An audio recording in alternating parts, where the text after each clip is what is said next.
स्वागत है आपका इस नए एक्सप्लेनर में। अक्सर हम लोग अपने अधिकारों यानी फंडामेंटल राइट्स की तो खूब बात करते हैं, है ना? लेकिन आज हम संविधान के उस हिस्से को डिकोड करने वाले हैं जो अक्सर अधिकारों की चकाचौंध के पीछे कहीं छिप जाता है। हमारे मौलिक कर्तव्य, या कह लीजिए फंडामेंटल ड्यूटीज। अब जरा सोचिए, हम अपने अधिकारों को तो बहुत अच्छे से जानते हैं, उनके लिए लड़ भी जाते हैं, लेकिन कर्तव्यों का क्या? जब बात देश के प्रति अपनी जिम्मेदारी निभाने की आती है, तो क्या हम उतना ही जोश दिखाते हैं? आज इसी असंतुलन को, इस दिलचस्प पहलू को हम गहराई से समझने की कोशिश करेंगे। तो आज के इस एक्सप्लेनर का हमारा एजेंडा एकदम क्लियर है। हम बात करेंगे अधिकार और कर्तव्यों के कनेक्शन की, इनका इतिहास क्या रहा है, पूरे 11 कर्तव्यों को याद रखने की एक कमाल की ट्रिक सीखेंगे, इनकी कानूनी अहमियत समझेंगे और आखिर में करेंगे अधिकारों और कर्तव्यों का एक सीधा सा कंपैरिजन। तो चलिए बिना देर किए शुरू करते हैं। तो सबसे पहले बात करते हैं हमारे पहले पॉइंट की, अधिकार और हमारे कर्तव्य। देखिए, एक बड़ा ही मशहूर कोट है कि अधिकार और कर्तव्य एक ही सिक्के के दो पहलू हैं। और सच कहूं तो ये बात बिल्कुल 16 आने सच है। ये दोनों एकदम इनसेपरेबल हैं। इसका सीधा सा मतलब ये है कि आपके सच्चे अधिकार तभी काम करते हैं जब हर कोई अपनी ड्यूटी पूरी कर रहा हो। मतलब जो मेरी ड्यूटी है वही आपका राइट बन जाता है। सिंपल सी बात है, अगर हम सब अपना अपना काम ठीक से करें तो सबके अधिकारों की रक्षा तो अपने आप ही हो जाएगी।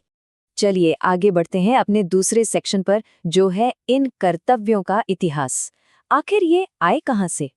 अब आपको जानकर शायद थोड़ी हैरानी हो कि 1950 में जब हमारा मूल संविधान लागू हुआ था ना, तब उसमें इन कर्तव्यों का कोई जिक्र ही नहीं था। संविधान बनाने वालों को लगा था कि आज़ाद भारत के नागरिक अपने आप ही अपनी जिम्मेदारियां निभाएंगे। लेकिन फिर समय के साथ लगा कि भाई याद दिलाना भी जरूरी है। तो 1976 में 42nd संविधान संशोधन के जरिए पहली बार 10 कर्तव्यों को जोड़ा गया और फिर काफी बाद में 2002 में 86th संशोधन के जरिए इसमें 11वां कर्तव्य भी जोड़ दिया गया। अब सवाल ये उठता है कि ये आइडिया आया कहाँ से? तो असल में मौलिक कर्तव्य को शामिल करने की प्रेरणा उस वक्त के सोवियत संघ यानी यूएसएसआर के संविधान से ली गई थी।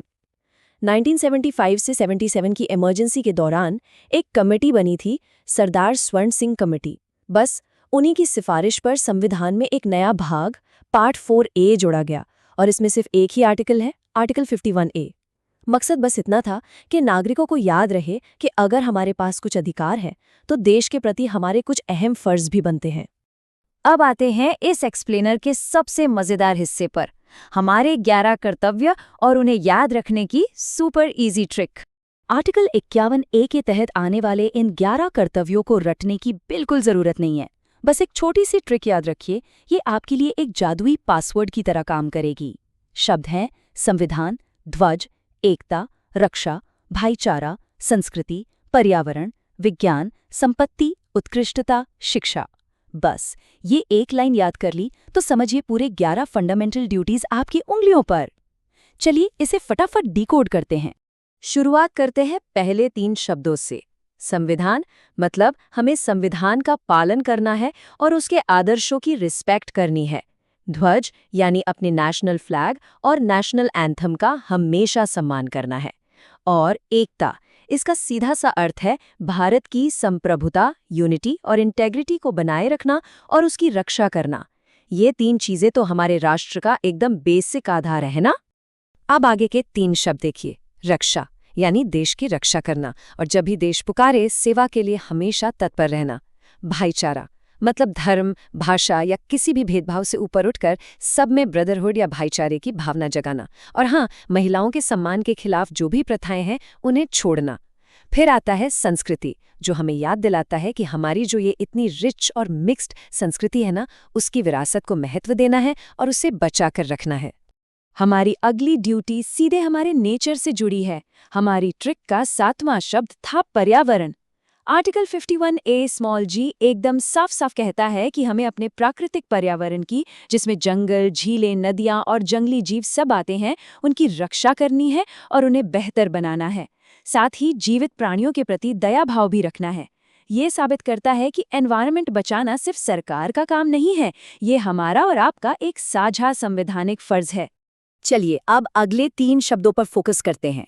विज्ञान, इसका मतलब है एक साइंटिफिक टेम्परामेंट, यानी वैज्ञानिक दृष्टिकोण डेवलप करना, मानवतावाद और हमेशा कुछ नया सीखने और सुधार करने की भावना रखना।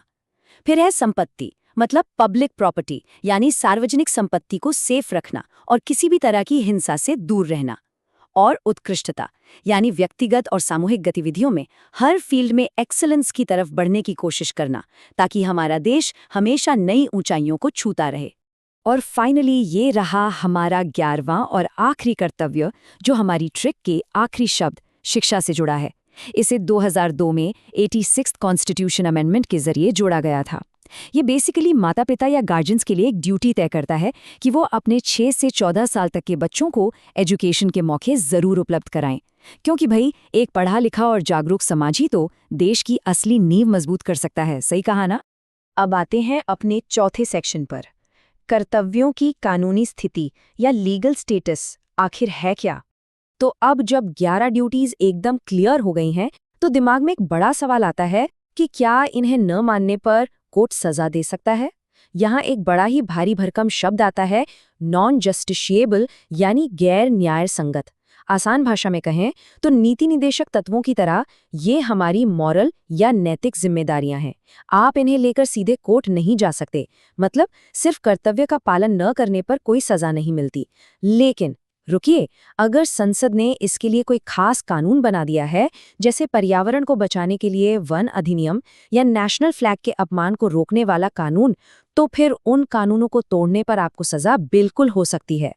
तो क्या इसका मतलब ये है कि ये ड्यूटीज महत्वहीन हैं? जी नहीं, ऐसा बिल्कुल मत सोचिएगा।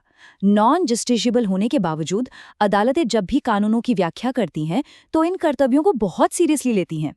एम्स छात्र संघ मामले जैसे बड़े फैसलों में सुप्रीम कोर्ट ने एकदम साफ किया है कि भले ही ड्यूटीज राइट्स की तरह लागू ना हो, लेकिन संविधान में दोनों के आगे फंडामेंटल या मूल शब्द लगा है।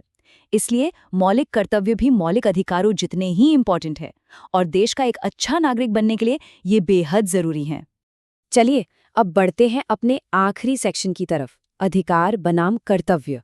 एक फाइनल कंपैरिजन हो जाए। फंडामेंटल राइट्स और ड्यूटीज के बीच का फर्क एकदम क्रिस्टल क्लियर है। राइट्स यानी हमारे अधिकार राज्य के खिलाफ हमें दी गई कानूनी गारंटी हैं, जो पार्ट 3 में हैं। अगर ये न मिले तो हम इसे लागू करवाने के लिए सीधे कोर्ट का दरवाज़ा खटखटा सकते हैं। वहीं दूसरी तरफ ड्यूटीज, जो पार्ट 4A में हैं, वो नॉन जस्टिशिएबल हैं। ये सरकार की नहीं, बल्कि हम नागरिकों की अपने देश के प्रति मॉरल जिम्मेदारी हैं, जिसे हमें अपनी मर्जी और ईमानदारी से पूरा करना चाहिए। सच तो ये है कि एक संतुलित समाज इन दोनों के बिना बन ही नहीं सकता। तो दोस्तों, इस एक्सप्लेनर को हम एक छोटे से लेकिन गहरे थॉट के साथ खत्म करते हैं। अधिकार मांगना तो एकदम स्वाभाविक है, हम सब मांगते हैं, लेकिन देश को आगे ले जाने के लिए अपने फर्ज निभाना भी उतना ही जरूरी है। संविधान ने तो अपना काम कर दिया है, अब बारी हमारी है। तो आज खुद से बस ये सवाल जरूर पूछेगा कि आज आप अपने किस मौलिक कर्तव्य को अपने आचरण में शामिल करने वाले हैं। उम्मीद है कि आपको इस एक्सप्लेनर से भारतीय संविधान के इस अहम हिस्से को और बेहतर तरीके से समझने में मदद मिली होगी। फिर मिलेंगे।